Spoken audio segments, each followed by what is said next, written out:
Après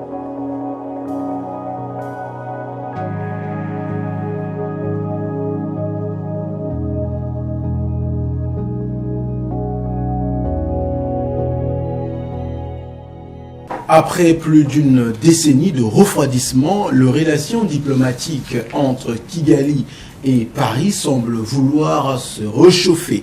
À en croire la présence du président Paul Kagame à l'Élysée depuis plutôt 2011. S'achemine-t-on vers la normalisation de liens d'amitié et de coopération entre ces deux pays? La question sera évoquée dans cette émission Presse Tribune. Aussi, dans son ambition de rejoindre l'OPEP, l'organisation des pays producteurs et exportateurs de pétrole, dont la demande d'adhésion officielle a été formulée en janvier dernier, le Congo a entamé récemment une campagne de séduction menée de main de maître par Jean-Claude Gakoso, ministre des Affaires étrangères, avec un autre Jean, mais c'est lui-là, Marc Tister Chikaya, ministre des hydrocarbures, auprès des pays membres de l'organisation.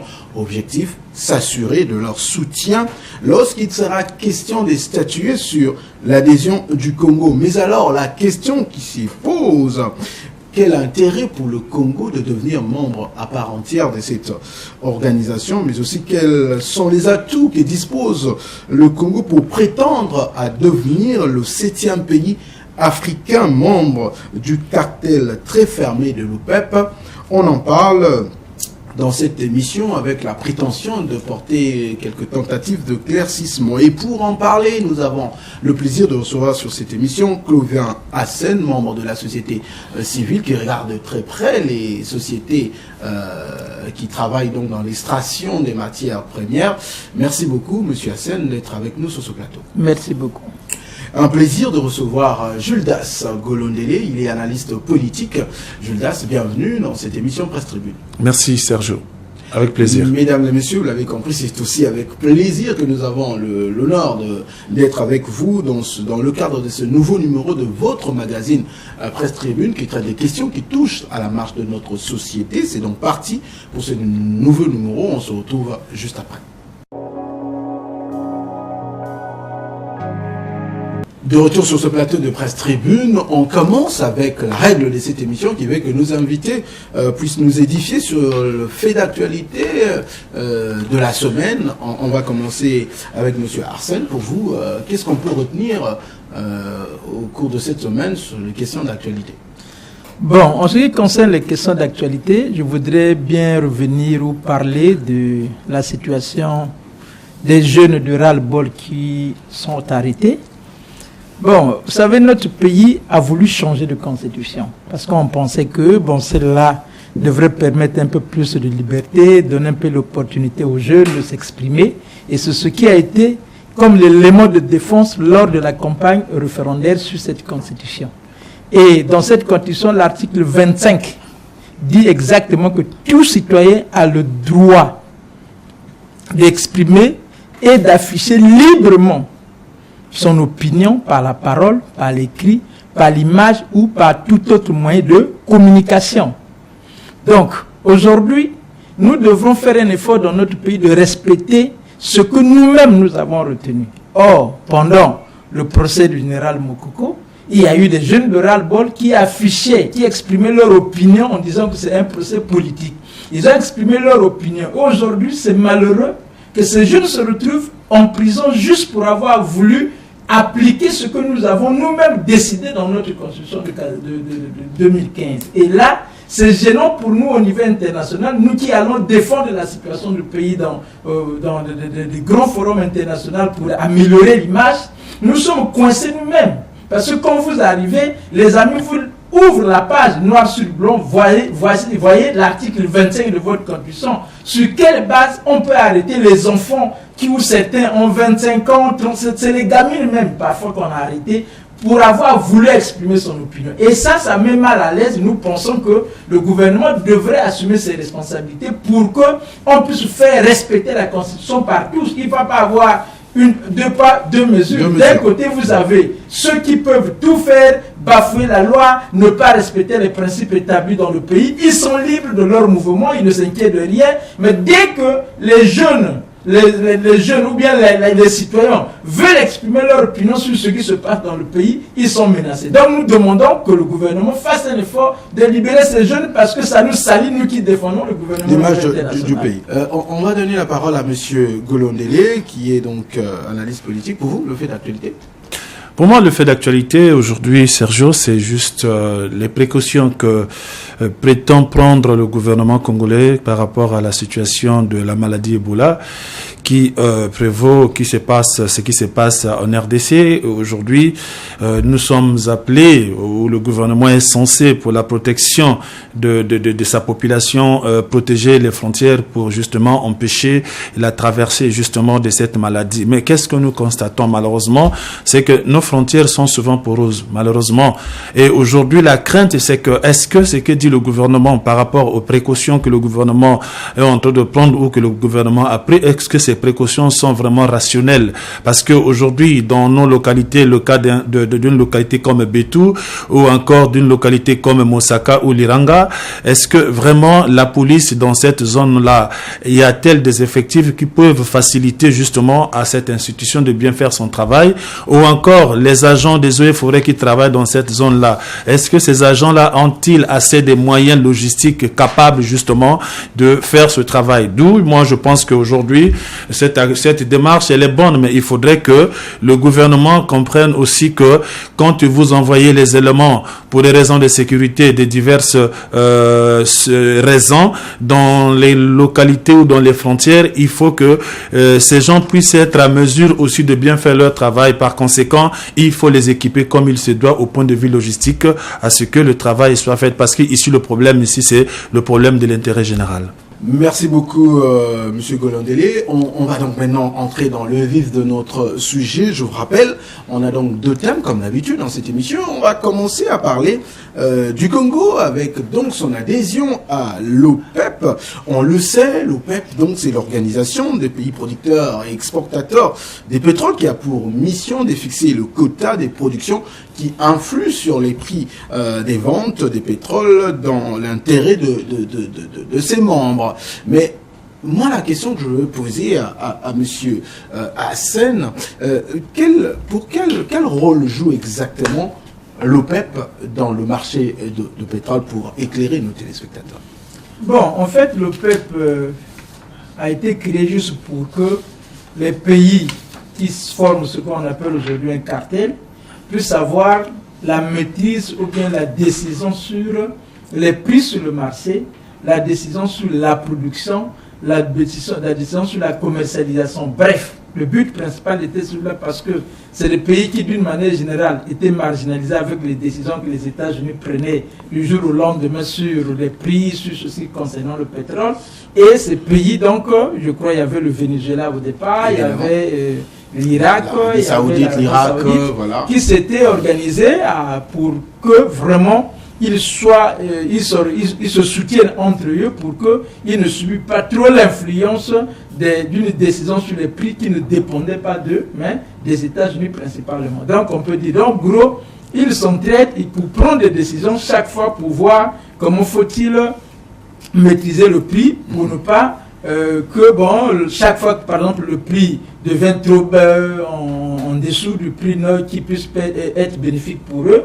Donc ils décident par exemple de réduire la production de telle sorte que les prix remontent. Bon, on peut prendre l'exemple le plus dynamique qui a joué un rôle capital, c'est lors de la guerre de Kippour, où contre Israël, ils avaient donc, pour essayer de sanctionner, ils avaient donc réduit en grande quantité la production sur le marché. Cela avait donc augmenté les prix. Donc ça, c'est un rôle un peu régulateur qu'il joue pour qu'il ne soit pas perdant sur le marché international.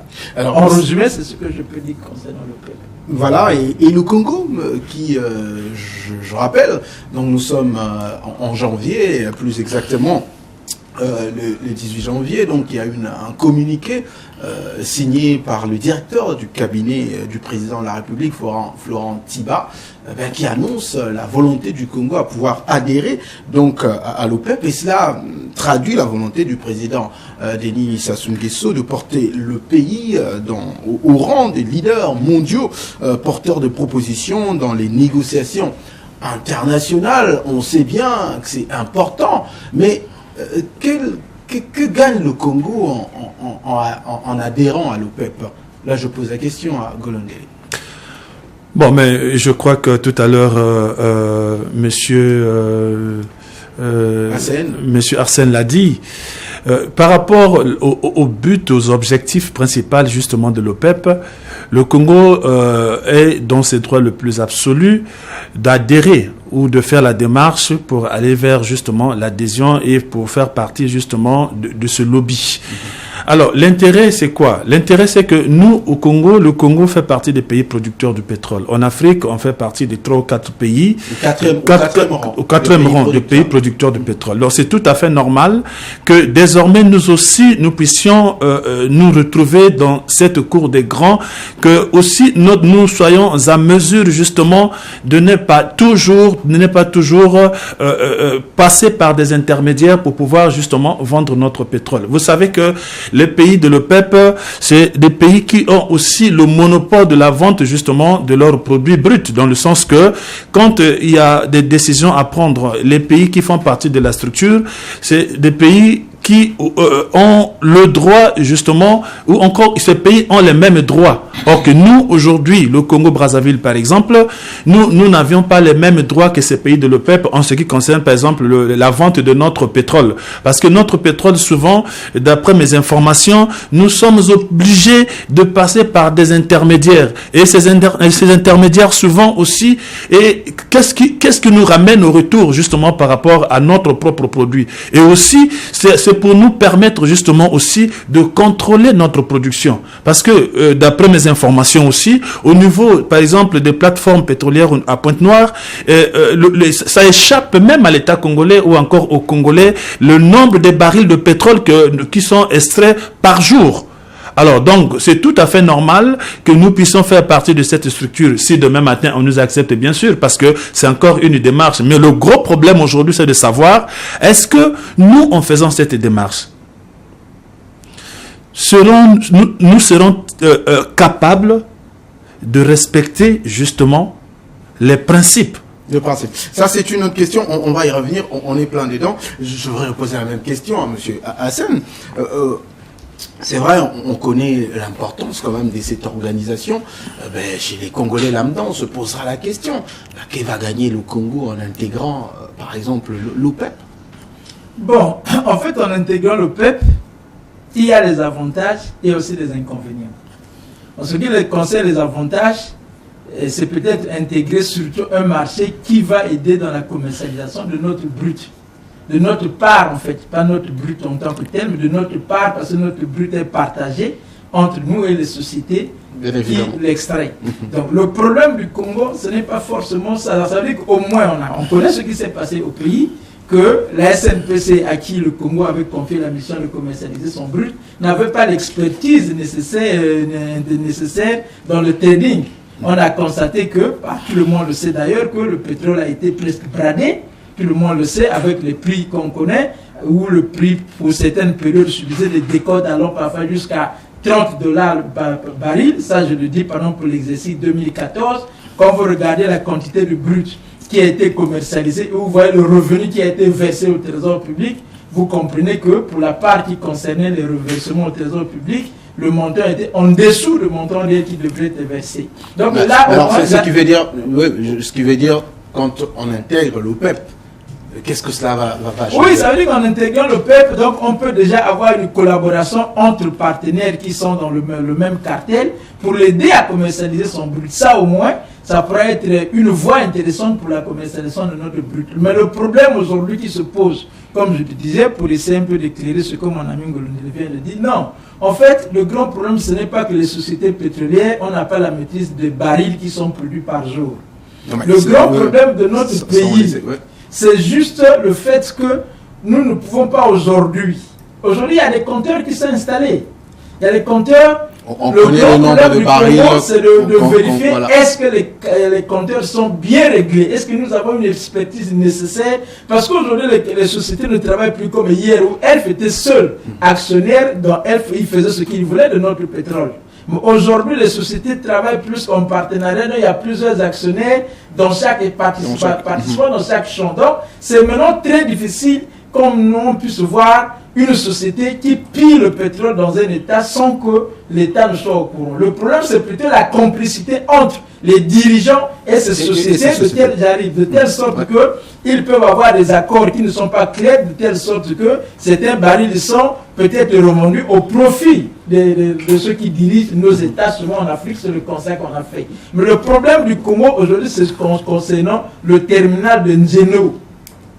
Nous n'avons pas la maîtrise de ces terminaux parce que ce n'est pas nous qui les gérons, ce sont les sociétés étrangères qui gèrent ces terminaux. Je serai obligé de vous couper s'il vous plaît parce qu'on ne parle pas encore d'Ngeno.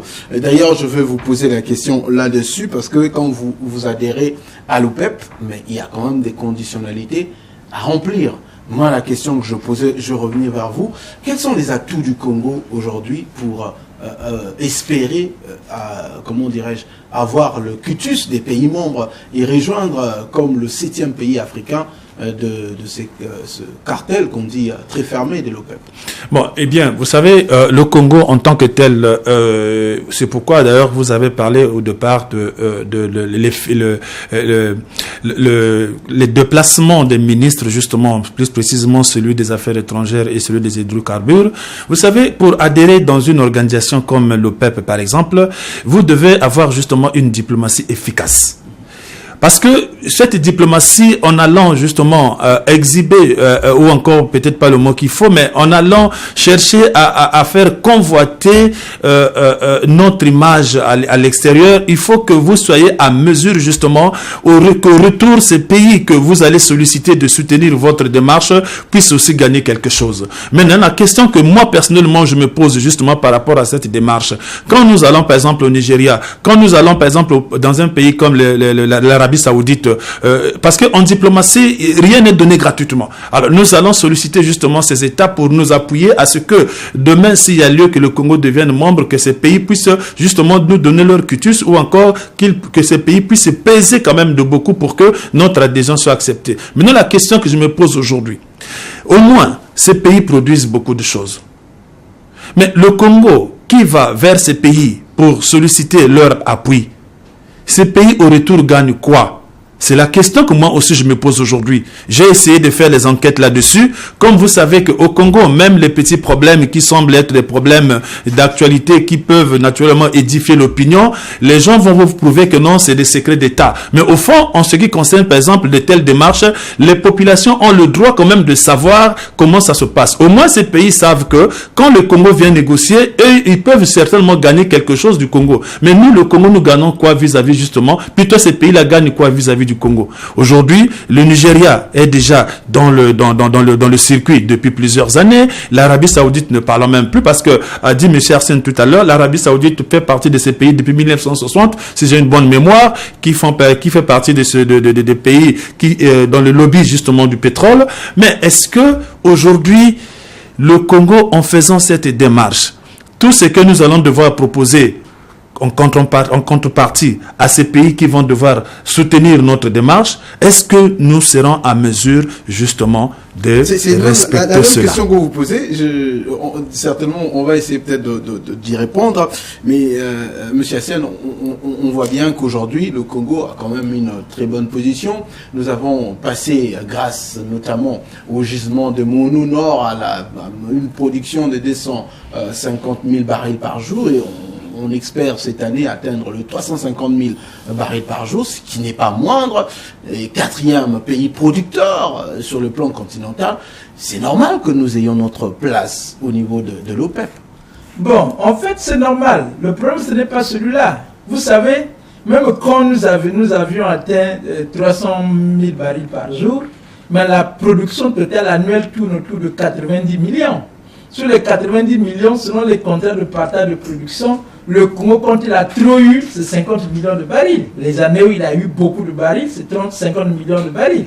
Mais aujourd'hui, avec tous les engagements que le pays a déjà pris avec les préfinancements et autres, le Congo se retrouve aujourd'hui avec 20 millions de barils qu'il trouve chaque année. Donc, même si la production a augmenté, mais notre pétrole a été gagé à cause des préfinancements qu'il a eu à prendre ça et là. Quelle est la durée de remboursement de cet argent par rapport en termes de pétrole qu'il faut remettre? Quelle est la durée? Jusqu'à quand nous avons gagé notre pétrole? Ça, les citoyens ne connaissent pas, si bien que même si les prix peuvent augmenter, le grand problème, c'est de savoir quel sera le bénéfice pour le Congo. Ça, c'est un deuxième élément qu'il faut considérer. N'oublions pas que dans notre pays, la production n'est pas nationale. Vous avez les sociétés pétrolières en dehors de la SNPC qui essaient de se battre, qui n'a rien presque, ce sont les sociétés étrangères qui produisent. Donc, quand vous rentrez dans l'OPEP, l'inconvénient c'est quoi? L'OPEP parfois exige des quotas. Il exige des quotas, il dit bon voilà, il faut arrêter la production à tel niveau. Vous avez vu le Nigeria qui produit plus d'1 million de barils par jour, a un problème de chaque fois il est obligé de menacer le peuple de sortir pour dire si vous limitez ma production, moi je sors. Tout simplement pourquoi? Parce qu'il y a la pression des sociétés étrangères qui ne peuvent pas accepter que leur production soit limitée parce que si vous voulez limiter avec le partage de production, la société Total veut par exemple atteindre un objectif. Mais vous, par rapport aux engagements que vous avez avec le peuple, vous limitez. Maintenant, quand Total qui va atteindre son objectif va produire, qu'est-ce que vous allez faire de votre part de production? Nous n'avons pas un endroit pour stocker longtemps notre blé. Justement, c'est la question que je devrais poser quand même là, c'est dans les contraintes, parce que tout semble être bon pour le Congo de rejoindre l'OPEP. C'est d'ailleurs quelque chose, une ambition à saluer, mais il y a également le contrainte, notamment, vous venez de le signaler, c'est ce contrat de pouvoir limiter la production, parce qu'il ne faut pas oublier que dans l'OPEP, il y a ce contrat d'ailleurs qui a été décidé depuis 2011 où on limite dans les pays membres quand on veut réguler au fait l'offre et la demande. Mais le Congo qui semble avoir l'appétit de la production, parce qu'on voit bien avec Momo Nord, on espère plus produire et engranger plus de bénéfices pour faire face à la baisse du prix du baril de pétrole. On le sait bien que la baisse du prix plutôt pose un grand problème à l'économie congolaise. Mais est-ce qu'on a pensé à cette contrainte-là au niveau de l'OPEP? Si jamais aujourd'hui l'OPEP on est membre, mais quand même on va faire face à cette question de pouvoir n'est pas plus produire, et que cela apportera une solution à la question de plus générer des bénéfices au Congo. Bon, en fait, l'urgence aujourd'hui d'adhérer à l'OPEP, selon mes analyses, notre pays a des difficultés financières. Or, je vais vous parler de l'histoire. En 2006, par exemple, la Bolivie, avec, je crois, Eva Molares à l'époque, était un pays qui avait des difficultés financières, mais lors de sommet Union européenne et, je crois, les pays d'Amérique latine, Eva a déclaré devant la presse que moi, je veux adhérer à l'OPEP. Mais comme c'était un petit producteur qui n'avait presque rien, qui ne pouvait pas adhérer, mais le lendemain, le fonds de l'OPEP pour le développement international lui a donné plus de 10 millions de dollars américains pour financer l'université et la formation. Il a eu de l'argent. Donc aujourd'hui le Congo, qui sait, devant les difficultés financières que nous avons, étant donné que plus personne n'a envie de donner de l'argent au Congo, en adhérant à l'OPEP par exemple, la première question qui sera réglée, c'est de voir, écouter, notre ami a des difficultés financières, quel est le fonds qu'on peut lui accorder? Ça au moins peut-être, mais est-ce qu'il faut aller prendre de l'argent quand déjà on doit beaucoup qu'on n'arrive pas à rembourser, on n'arrive pas à relever notre économie à cause de cette dette? Est-ce que si on allant emprunter encore de l'argent, qu'on pourra relever l'économie? Parce que déjà, le seul avantage que le Congo pourra avoir rapidement, c'est celui-là. Le reste, ça sera des contraintes parce que nous n'avons pas une production indépendante. Notre production est une production qui est faite par les sociétés étrangères et nous partageons. Or, quand on limite, est-ce que le Congo acceptera que dans le... C'est vrai, il ne limite souvent aussi, les petits pays ne subissent pas trop, parce que vous savez, l'Arabie Saoudite a 9 millions de barils par jour, alors que le Congo va avoir à peine 350 000 pics par jour. Ouais. On ne voit pas comment on pourrait exiger beaucoup, mais seulement, quand on décide de faire, c'est tous les États qui vont le faire, mais en ce moment-là, le Congo va avoir une difficulté parce qu'il aura face à lui, Total et Eni, qui n'accepteront pas de réduire leur production parce que le Congo veut respecter ses engagements à l'OPEP, parce que ces entreprises ne font pas partie de l'OPEP. Alors, en même moment, Julius Golondele, le Congo se bat pour rejoindre l'OPEP, mais en même moment, il y a plus tard que le 5 avril dernier, le secrétaire général de l'APO, une autre organisation des pays producteurs de pétrole africains, dont le Congo et les pays siègent, a décidé de pouvoir délocaliser le secrétariat exécutif, ce qui veut dire tout simplement, en termes simples, la partie action du siège de l'APO, donc au niveau d'Abuja. C'est qu'on reproche, ce que disent d'ailleurs ces secrétaires généraux, c'est pour donner une nouvelle impulsion à l'organisation, c'est pour faire en sorte que les Nigérias, qui a déjà l'ancrage sur les questions pétrolières, et ça permettra d'éliminer l'organisation, alors qu'on reprocherait au Congo le non-paiement des cotisations statutaires, la construction du siège de l'APO, décidé depuis 2011, qui n'a jamais vu le jour, qui n'est jamais sorti des terres. Comment voyez-vous un peu cette affaire de l'APO et puis l'adhésion vers l'OPEP du Congo? Oui, Sergio, tu sais, il y a un problème dans ce pays. Nous, on aime bien adhérer, on aime bien vendre notre image à l'international. Mais nous oublions souvent que quand vous vendez votre image ou vous voulez adhérer à une structure internationale, il y a des conditionnalités, il y a des critères. Si aujourd'hui, ce secrétaire général de l'APO pense qu'il faut délocaliser, si je peux utiliser le terme comme ça, le siège de Brazzaville pour ailleurs, Abuja, mais eh bien, c'est tout simplement, c'est un diplomate. Le raisonnement, c'est un raisonnement diplomatique. Mais derrière tout ça, certainement, il y a beaucoup de choses. C'est comme si c'était un arbre qui cachait la forêt. Le Congo, de manière générale, je crois qu'avec M. Arsène, une fois ou deux fois, on a déjà tenu un débat sur un plateau de télévision dans ce même sens, avec le cas de Litieux, je crois bien. C'est-à-dire que nous prenons des engagements. Eh bien, quand nous prenons des engagements, il y a des conditions, il y a des critères. Alors, qu'est-ce qui se passe? Ce qui se passe, c'est que bien après, le Congo désormais est dans l'incapacité de remplir sa part de contrat.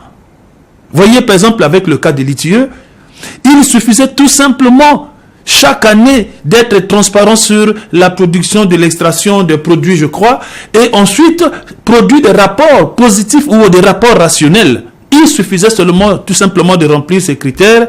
Eh bien, le Congo restait dans la structure. Mais malheureusement, les gens à qui on avait confié cette charge ou cette responsabilité, si c'est du côté gouvernemental ou du Congo, les gens n'ont pas fait leur travail. Et je crois que le cas de l'APO, c'est plus ou moins la même chose. Et là déjà, vous savez, quand on n'est pas à mesure aujourd'hui de gérer un petit enfant qui vous coûte moins cher, est-ce que pensez-vous que vous serez à mesure de gérer un grand garçon qui vous coûtera beaucoup plus cher parce qu'il faut payer son université, il faut payer ses habits et tout ça? Ça sera difficile. C'est pourquoi je pense que aujourd'hui, cette démarche, il faudrait que le Congolais, tous ceux qui sont autour du président, parce que la vision du chef de l'État vis-à-vis de l'international peut être bonne, d'ailleurs pas peut être bonne, mais c'est une bonne vision.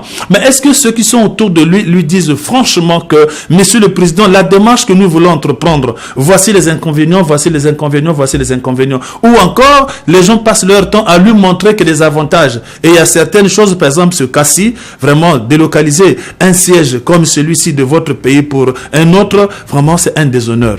D'accord, mais juste une précision, parce que nous avons interrogé le ministère des Hydrocarbures, on se rapprochait de leur directeur de communication, mais justement pas le siège qui part, mais plutôt la partie opérationnelle du siège qui va à Abuja pour un an. Question, la transition pour échanger, d'apporter des réformes. Et moi, je voudrais quand même poser la question, M. Hassen. Quand on lit M. Maman Louane Gaya, qui est le secrétaire général de l'APO, dans l'interview qu'il a accordée donc dans Afrique Tribune, il parle de ceci. Ces transferts a été décidé en Conseil des ministres de l'APO pour des raisons techniques et stratégiques, pour permettre à l'organisation de s'arrimer aux grandes orientations pétrolières et énergétiques mondiales énoncées par les Nations Unies, la Banque mondiale, l'Union africaine et tralala, tralala. Comment vous comprenez cela? Bon, en fait, ce qui est sûr, dans la réalité des faits, nous avons sur ce plateau discuté de l'histoire de l'APO. que nous étions en train d'envoyer des signaux, d'interpeller pour dire attention, telles que les choses sont en train d'être faites, le Congo risque de. Nous y voici. Nous sommes arrivés. Le problème de ce pays, c'est le problème du management des affaires de l'État. Aujourd'hui, nous ne pouvons pas aujourd'hui être surpris de ce qu'on déplace. Quand on déplace le secrétariat reste à côté du siège, reste au siège. À partir du moment où on déplace, donc on sait qu'il y a un problème. Le problème c'est quoi? On a reproché qu'il n'y a pas de cotisation. Le Congo ne cotisait, ne versait pas ses cotisations.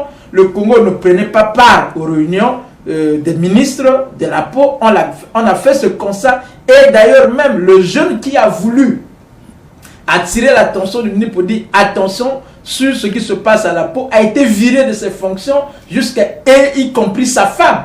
Vous voyez, de M. Fernand Tchikai. Voilà, j'arrive donc parce qu'il a voulu attirer l'attention sur la mauvaise gouvernance du dossier à Pau. Donc il a été viré, même pas mis de côté, mais viré du ministère, comme si le ministère recrutait indépendamment des gens qui l'affectent à son bon vouloir. Il a été remis à la disposition de la fonction publique, ce qui n'est pas acceptable pour quelqu'un qui n'a pas commis une faute grave, sinon d'écrire à sa direction pour dire voilà ce qui se passe, parce que l'argent au trésor a été décaissé et on n'a jamais construit le siège. La conséquence, on a pensé que c'était faux, mais nous voici qu'on retire maintenant le secrétariat parce qu'on se rend compte que le Congo ne respecte pas ses engagements. J'arrive. Donc, qu'est-ce qui se passe pour ce que mon ami venait de dire? Oui, en ce qui concerne les engagements, le Congo a un vrai problème de management. Je le répète pourquoi.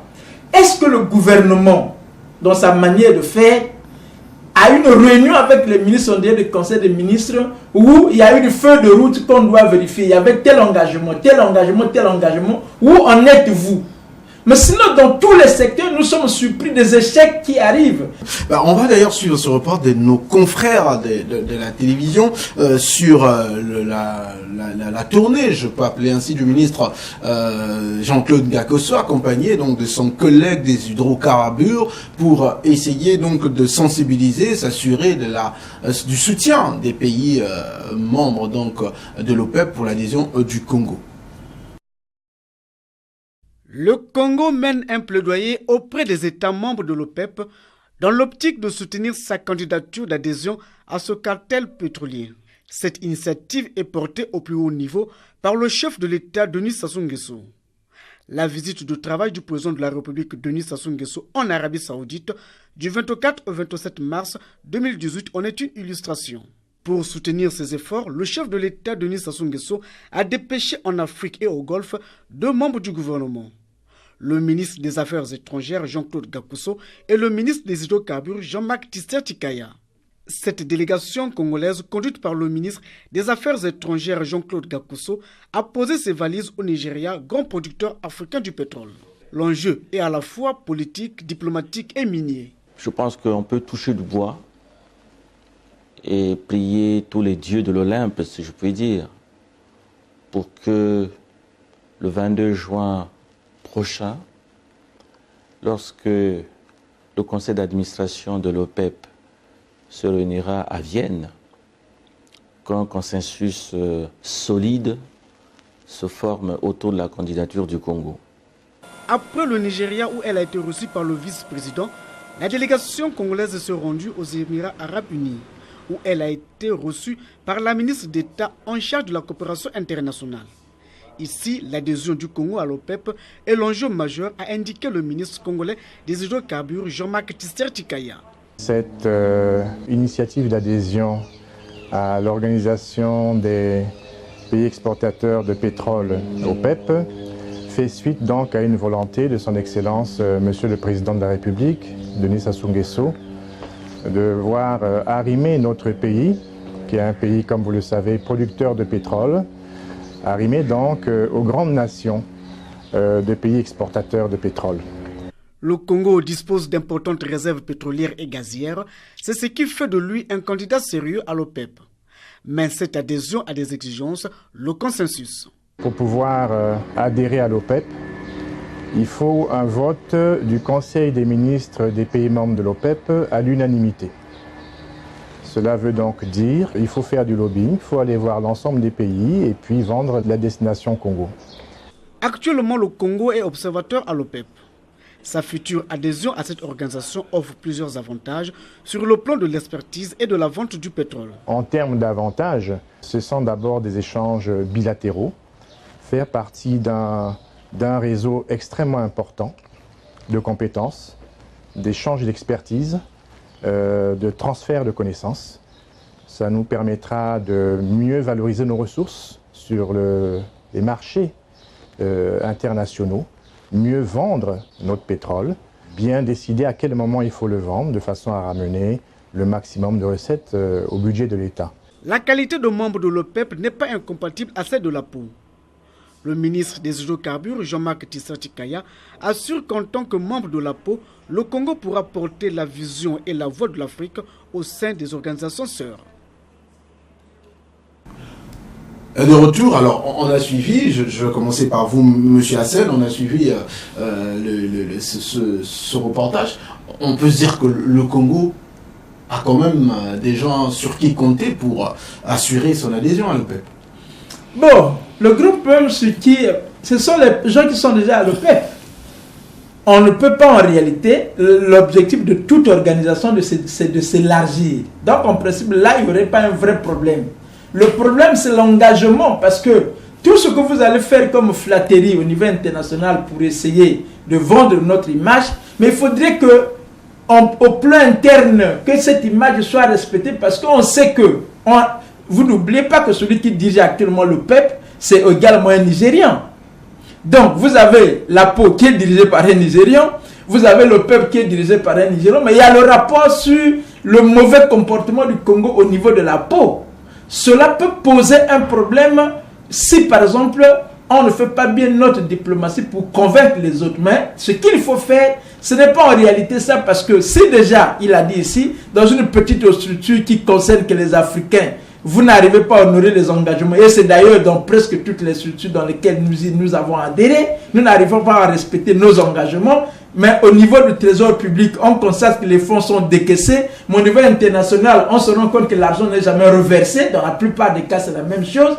Qu'est-ce qui va se... Ou bien le travail pour lequel l'argent est sorti n'a jamais été fait. On vit ça dans presque toutes les structures. Ce qu'on a vécu à l'APO, on vivra les mêmes choses au niveau de l'OPEP, sauf peut-être qu'on gagnera à travers l'adhésion un petit prêt qu'on accordera au Congo. Sinon, pour le reste, je ne vois pas comment le Congo pourra faire un miracle pour l'OPEP.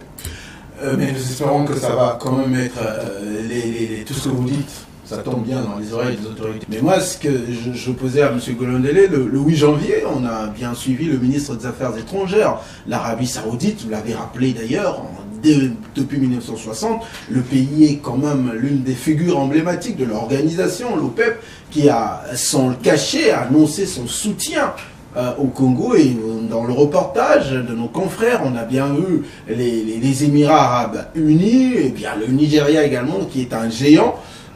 On peut se dire que le Congo peut bien espérer l'adhésion, parce qu'il faut se rappeler, le quitus sera donné donc le 22 juin prochain lors d'une réunion donc des pays membres pour statuer sur cette question.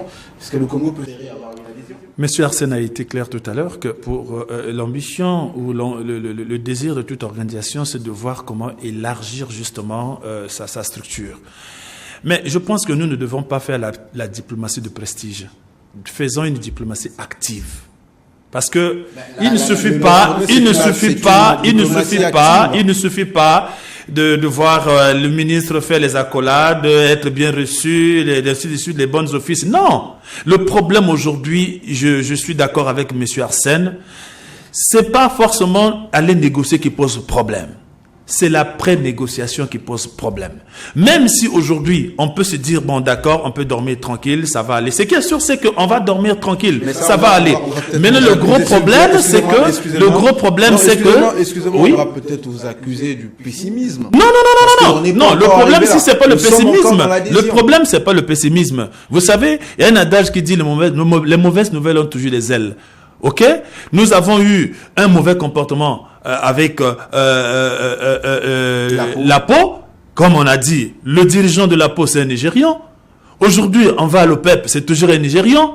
Mais là, les mêmes rapports vont nous suivre partout où nous passerons. Mais le gros problème, c'est que aussi, le souhait d'ailleurs, c'est quoi? C'est qu'aujourd'hui, il faut que le chef de l'État puisse s'impliquer désormais personnellement. Parce que j'ai l'impression que les gens sur qui ou à qui le chef de l'État fait confiance, ils vont justement, quelquefois, ils ne respectent pas ses intentions. Parce que quand on dit, par exemple, qu'on doit déplacer le secrétariat général de telle structure, parce que, quelque part, vous n'avez pas respecté les engagements. Je vous ai dit tout à l'heure, tout ce que le secrétaire général a dit, oui, ça c'est la diplomatie. Mais en dessus de ça, il y a vraiment des choses beaucoup plus poignantes. Alors, mais pourquoi nous ne respectons pas nos engagements? Le problème, c'est ça, à ce niveau-là. Est-ce que nous aimons notre pays? Il y a des gens, moi je me rappelle que nous avons eu cette discussion avec le président donc, de l'APO au niveau national pour nous dire que le Congo n'est pas le seul pays. Non, là n'est pas le problème. Non, c'est pas parce que votre fils ne travaille pas bien à l'école et plutôt le fils de voisin ne travaille pas bien à l'école et que votre fils a eu de mauvaises notes, vous allez dire que bon, de toute façon, mon fils n'est pas le seul à ne pas bien travailler à l'école. Non, nous sommes dans le concert des nations. En matière de relations internationales, le problème aussi c'est le leadership. En matière de relations internationales, le problème c'est d'être premier. C'est ça le gros problème. Donc, c'est pas la peine de prendre des exemples qui ne servent à rien. Ça ne nous honore pas. Nous voulons que le Congo devienne aussi ce pays-là que les gens doivent respecter. Quand certaines personnes ont échoué à leur mission, je crois qu'il faut les mettre à l'écart. C'est pas la peine à ces personnes de venir tenir des propos sous prétexte que non, voilà, nous ne sommes pas les seuls. Non, quand on va à une compétition, c'est pour gagner. C'est pas pour aller juste faire pied de figure et revenir parce que c'est une compétition, parce que c'était difficile, on pouvait ne pas gagner. Non, c'est pas ça. D'accord. Non, c'est pas possible. Alors, on va terminer sur cette question pour parler de notre deuxième sujet, mais je vais vous donner quand même quelques minutes pour clôturer cette question. On parlait donc de l'adhésion du Congo à l'OPEP. On voit bien que le gouvernement, d'ailleurs, depuis le président de la République, tout s'active pour finalement permettre au Congo de pouvoir rejoindre donc ce cartel très, j'allais dire restreint des pays producteurs, des exportateurs de pétrole. On a parlé des enjeux, on a parlé de ce que peut gagner le Congo, mais également des difficultés qu'il faut résoudre pour finalement soigner la signature Congo, notamment avec cette question de la peau qui tombe comme ça. Mais on va terminer avec une note positive, j'espère, en vous posant cette question. Maintenant que les deux sont jetés, le ministre des Affaires étrangères avec son collègue des hydrocarbures font du porte-à-porte, je peux le dire ainsi, pour s'assurer du soutien des pays donc, membres. On peut se dire que cette démarche, en définitive, c'est vraiment un bon choix pour le pays. En fait, sauf une surprise, le Congo sera accepté comme membre de l'OPEP. Ça au moins, sauf qu'il y ait des surprises de dernière heure, le Congo sera accepté comme membre. Mais tout le problème, c'est que même si on nous accepte comme membre, avec la gouvernance telle qu'elle se passe actuellement, le Congo ne sera pas en mesure de respecter ses engagements. Pourquoi? Parce que c'est devenu comme une école mal faite pour être accepté dans le gouvernement, dans la gestion du pays. J'arrive, j'ai la liberté, s'il vous plaît. Permettez que je m'exprime. Vous allez vous continuer, oui. Mais moi, je veux juste vous ajouter, c'est des affirmations graves et gratuites. Non. Ils ne sont pas graves et gratuites. Pourquoi? Regardez, depuis, je crois, 2 ou 3 ans, le président de la République lui-même, lors d'une réunion, on lui avait présenté la maquette du siège qui devrait être là au niveau de l'OPEP. Voilà, donc ça fait 7 ans. Donc au niveau de la coupole, c'est là où devrait être érigé le siège de l'OPEP. Mais comment on peut comprendre que 7 ans après, on n'a même pas mis une brique? Pendant ce temps, au trésor public, d'après les dires de celui qui travaille à la peau qu'on a viré, que l'argent a été décaissé, utilisé, mais on n'a jamais déposé une seule. L'argent est parti où? Mais ces personnes-là, ce n'est pas seulement dans cette administration, dans presque toutes les administrations, tous ceux qui ont mal fait, c'est ceux qui continuent de travailler, aucune sanction. Vous pensez que dans ces conditions-là, vous pouvez penser que c'est demain que les choses vont s'améliorer parce que nous allons adhérer à l'OPEP. Même si on amène le siège de l'OPEP au Congo par miracle, on vivra la même honte. Ça, c'est la réalité. Nous espérons que nous sommes en train de, avec cette vision, vous rappelez-vous du dernier message du président de la République à la nation, où on lutte contre les antivaleurs, et pour l'information, c'est qu'il y a eu des services qui ont investi le ministère justement sur la question pour essayer de tirer au clair, mais nous, notre espoir est que la justice s'en mêle pour que tout ce qui est dans l'ombre puisse sortir dans la lumière. Et moi, je comprends votre intervention, c'est d'ailleurs dans ce souci-là, de faire en sorte qu'on change notre manière de faire. Monsieur Golondele, on va terminer sur cette question. On espère que le Congo finalement sera membre avec tous les efforts engagés par le Congo.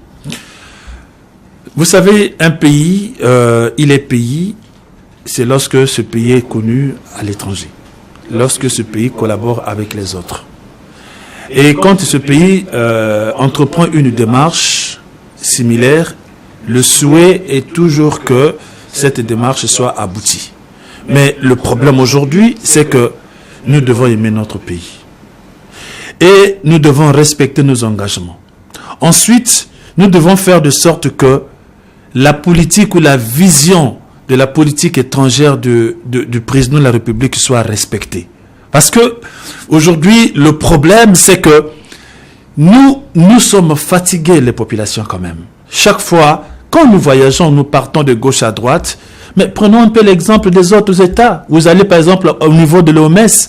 Vous voyez qu'il y a toujours d'autres pays, les ressortissants de certains pays qui sont toujours là. Et quand vous allez en profondeur, vous remarquerez que les autres pays ou d'autres pays respectent toujours leurs engagements. Pourquoi chez nous ne respectons pas? Et moi, ce que je veux, ou ce que je propose aujourd'hui, c'est que désormais, que le président de la République puisse veiller personnellement, chaque fois qu'il y a un conseil des ministres, si possible, de revoir un peu nos engagements avec l'extérieur, nos engagements avec les pays. Parce que sinon, chaque fois qu'on passe le temps qu'à parler d'autre chose, on oublie plus ou moins l'essentiel qui fait le miroir de notre pays à l'étranger. C'est une honte. D'accord. Merci beaucoup, très chers téléspectateurs. C'est donc fini cette première partie consacrée donc à cette question de l'adhésion du Congo à l'OPEP. Nous espérons que le 22 juin prochain, ça sera chose faite. On va donc passer à notre deuxième sujet. On se retrouve tout de suite.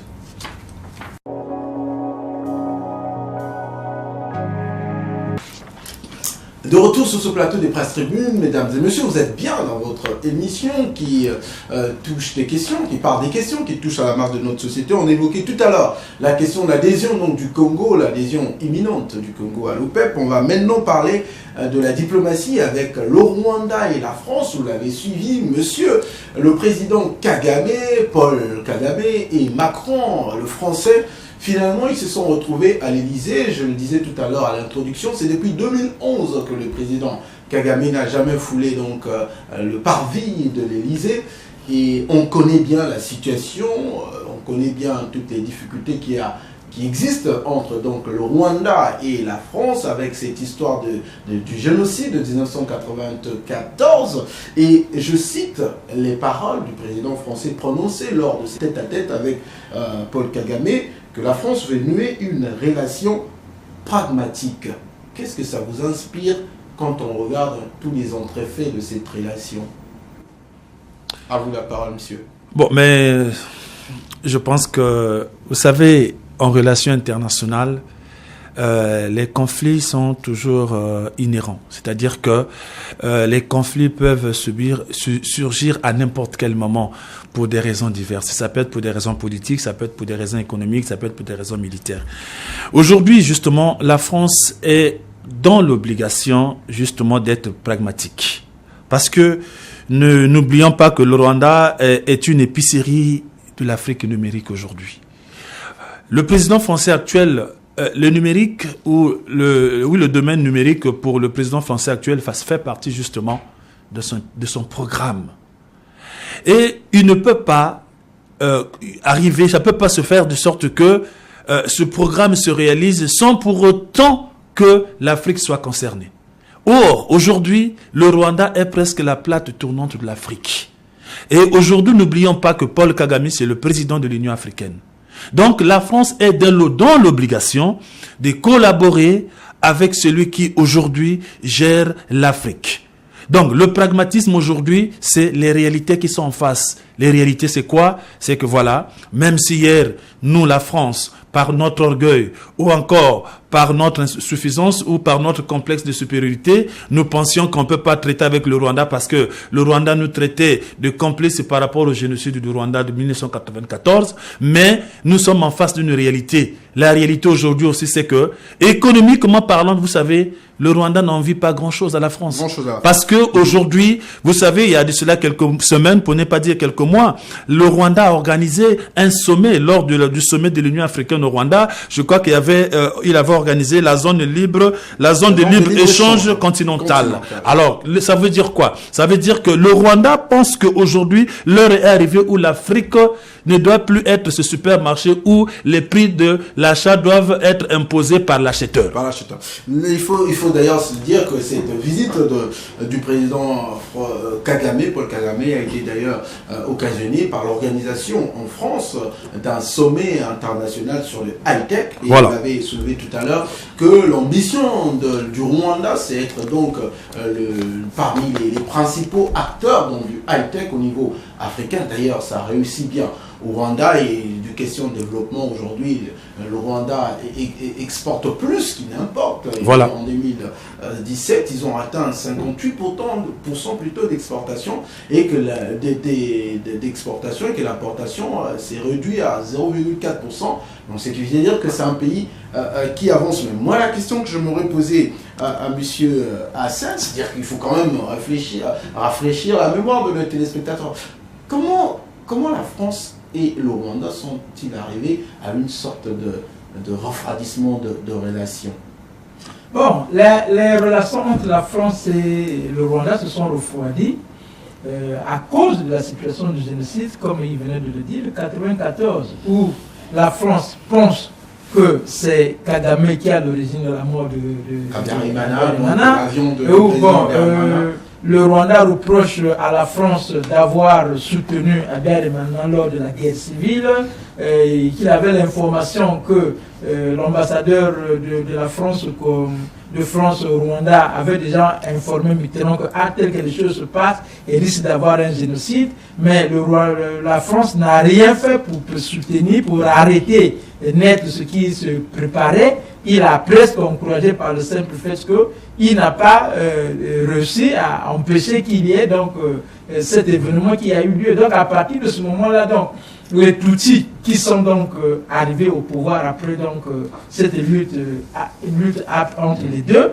ne pouvaient pas donc accepter les positions que la France prenait contre son pays, étant donné qu'au fond, ils savaient bien que la France a joué un rôle pour qu'il y ait eu ce génocide, parce que avec les militaires qu'ils avaient, d'ailleurs ils sont passés des contingents qui étaient jusqu'à 600, ils ont même augmenté jusqu'à 600 et quelques leur contingent au Rwanda pendant cette période, mais hélas, ça n'a pas empêché le génocide, et ça, Kagame ne leur a jamais permis, de pardonner, et non seulement il ne leur a pas pardonné, mais il lui faisait une pression comme pour vouloir l'accuser d'être responsable de ce qui s'est passé dans ce pays-là. Donc, à cause de ça, il ne pouvait pas. Mais le problème, c'est quoi?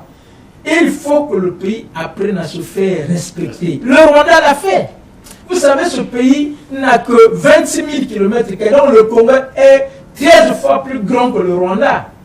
13 fois plus grand. Mais ils ont près de 13 millions d'habitants sur cette petite surface. Mais ils ont su imposer des valeurs au sortir du génocide où il y a eu beaucoup de morts que le Congo n'a pas connu en 1997, mais en 1994, ils ont connu vraiment un massacre humain dans ce pays-là. On parle selon les chiffres des Nations Unies de 800 000 morts. Voilà, donc malgré cela, ils se sont organisés. Ce n'est pas un modèle en démocratie, le Rwanda, mais ils sont un modèle en développement économique parce qu'ils ont impliqué des valeurs morales qui font que sur le plan du secteur tertiaire, ils ont mis en place des modèles qui font qu'il y a le respect, il y a la bonne gouvernance qui a permis au pays de décoller.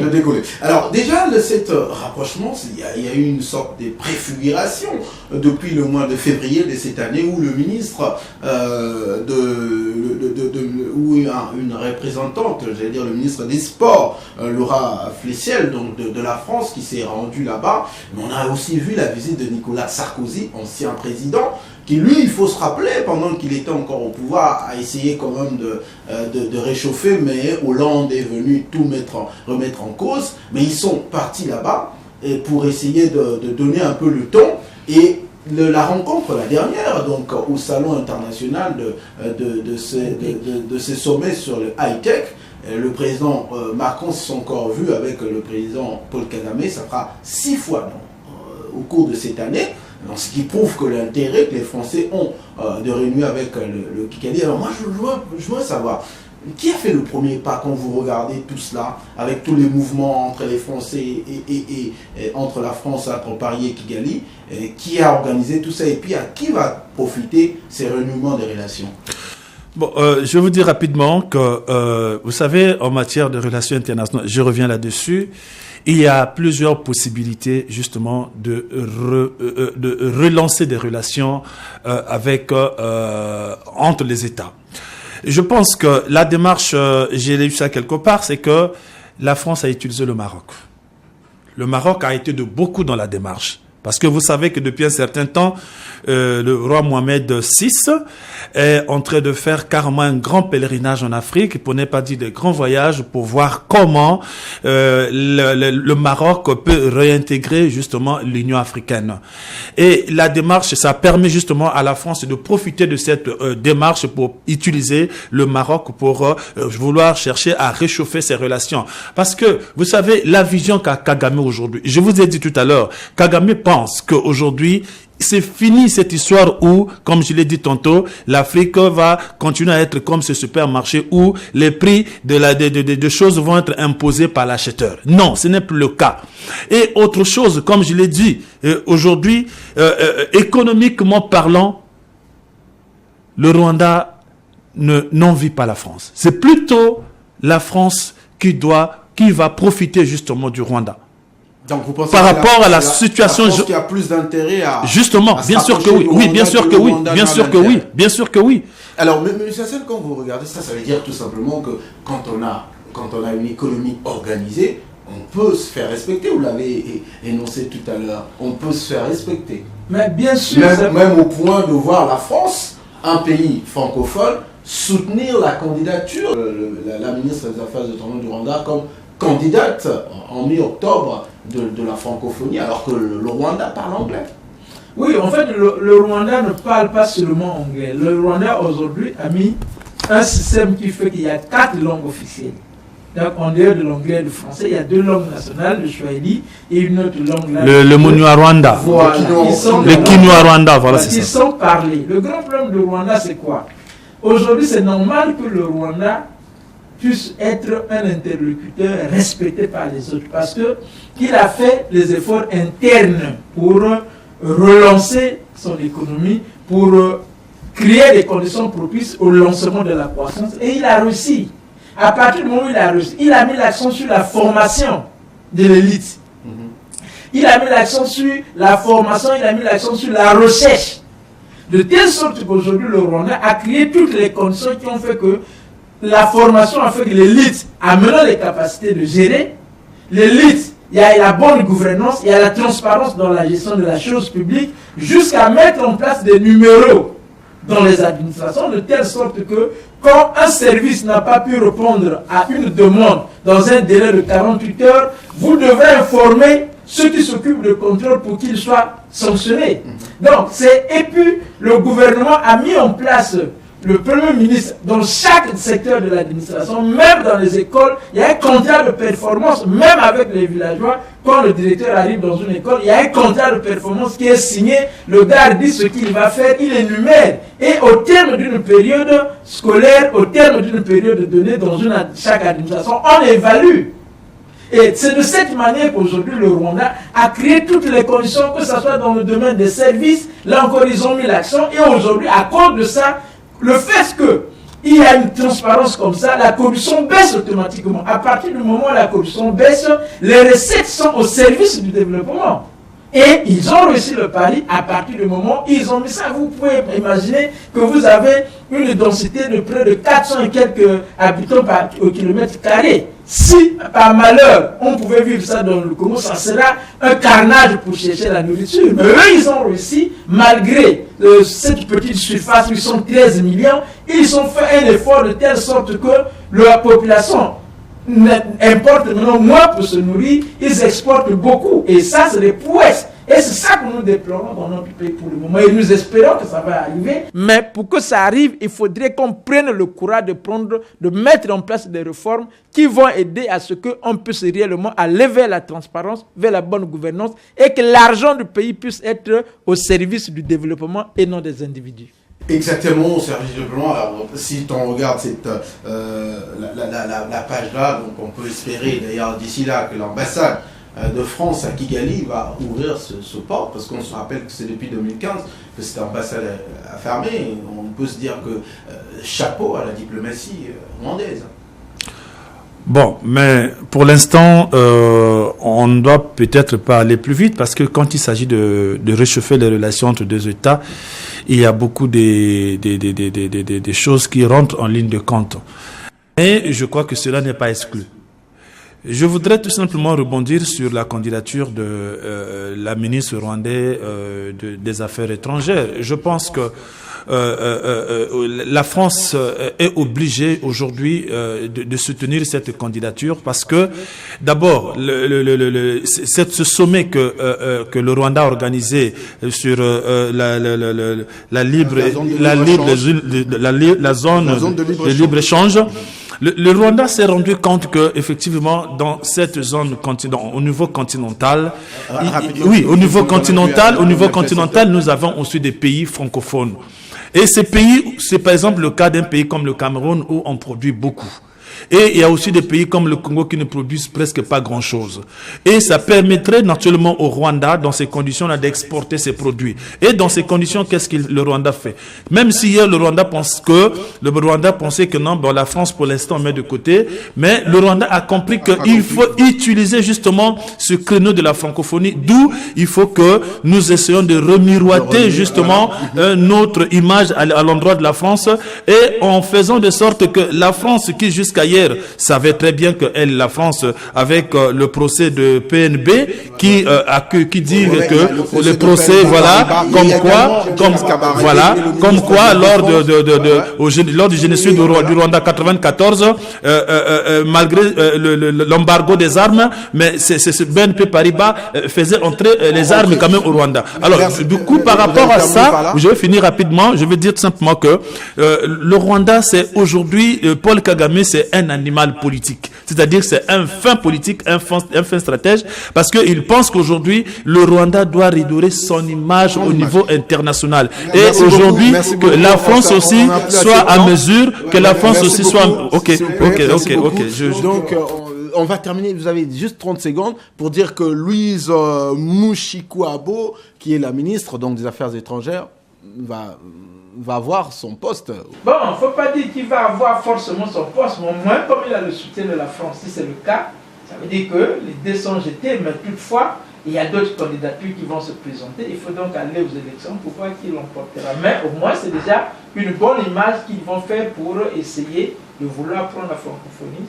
Le chapeau à Rwanda. Mais je vous dis tout de suite que pour cette dame-là, c'est sûr. C'est sûr. Donc, Louise Mushikiwabo, on espère qu'elle va finir par secrétaire générale de la francophonie. Merci beaucoup, mesdames et messieurs, de nous avoir suivis. Je vous rappelle que j'ai reçu pour cette émission, pour ce numéro de Presse Tribune, monsieur Juldas Golondele, analyste politique, Hassan Clovin, qui est donc artère de la société civile. Nous avons parlé de l'OPEP, l'adhésion du Congo à l'OPEP, mais aussi des relations, le réchauffement des relations diplomatiques entre le Rwanda et la France. Merci de nous avoir suivis. Prochain rendez-vous de cette émission Presse Tribune le dimanche prochain avec le même plaisir. D'ici là, portez-vous bien. À très bientôt.